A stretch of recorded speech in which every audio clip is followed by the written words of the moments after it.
Welcome to the Guitar Resource Podcast, practice topics for the beginning and intermediate guitarist.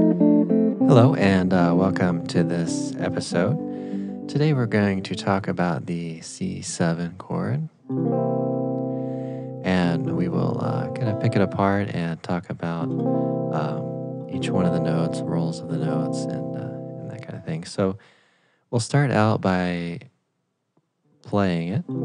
So you start out just as you would with a C chord. Let's start with the first finger on the second string, second finger on the fourth string, second fret, and third finger on the fifth string, third fret.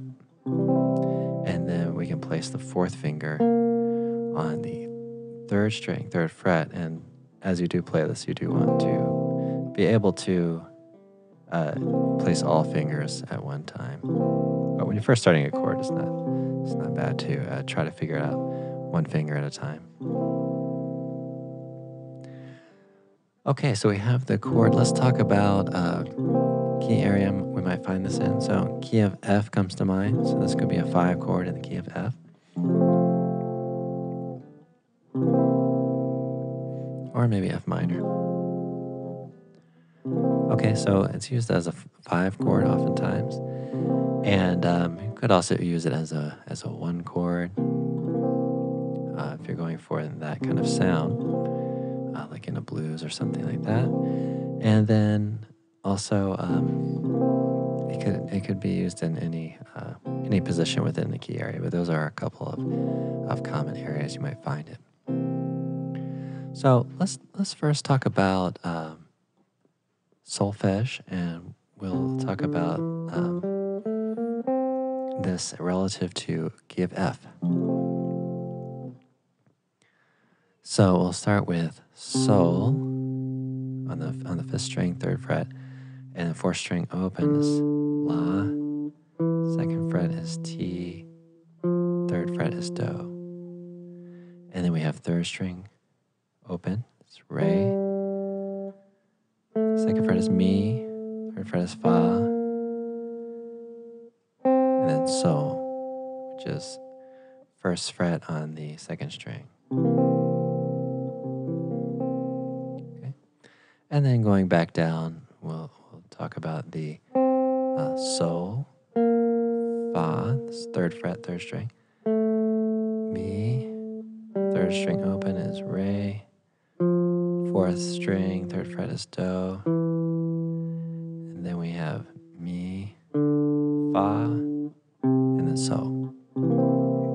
Okay, so basically kind of the tensions in the key of F. Okay, so for spelling out the chord itself with solfege, we would have Sol, Ti, Fa, Sol, Ti. So let's talk about the pitch names now.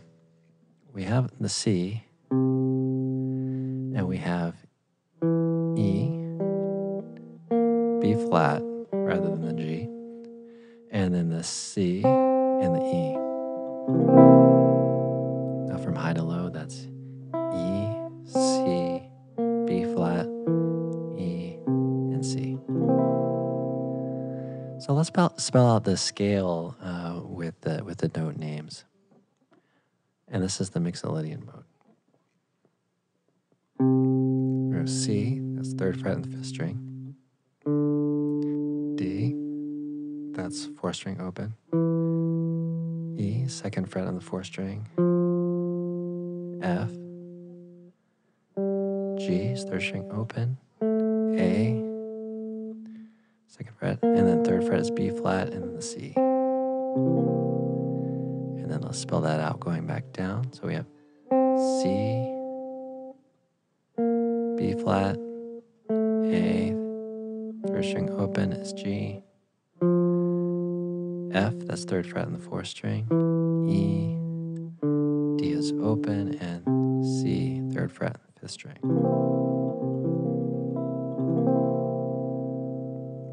Okay, so we've worked with solfege and the pitch names. Now we'll talk about the number. So oftentimes with guitar or any musical chords, we think about the numbers, so we have root, third, flat 7, root, and third.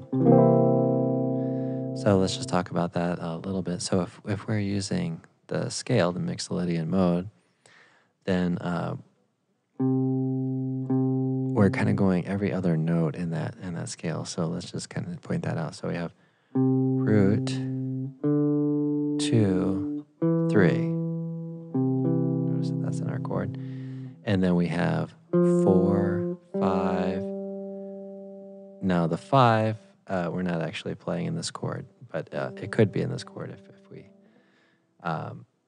if we try to get something, but all our fingers are tied up. But it is part of the chord technically. Okay, so 5, 6, and the flat 7.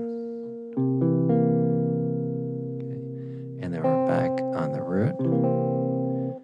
If we keep going, we have 2 and then 3. Okay, so let's name those again from low to high and then back down again. So we have the root, third, flat 7, root, and the third. Back down, we have the third, root, flat 7, third, and the root.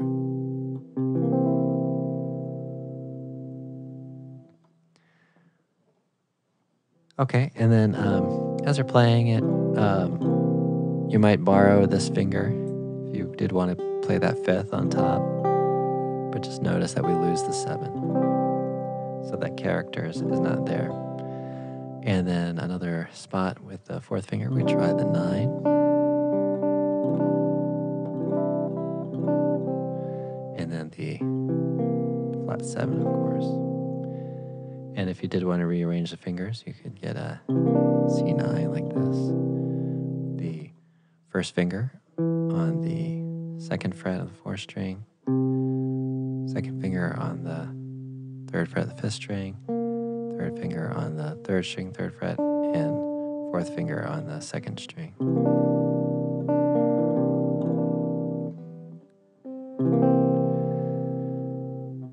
Great. Well, I hope you've enjoyed this episode and learned a little bit something about the C7. If you do have a comment or question, please leave one below.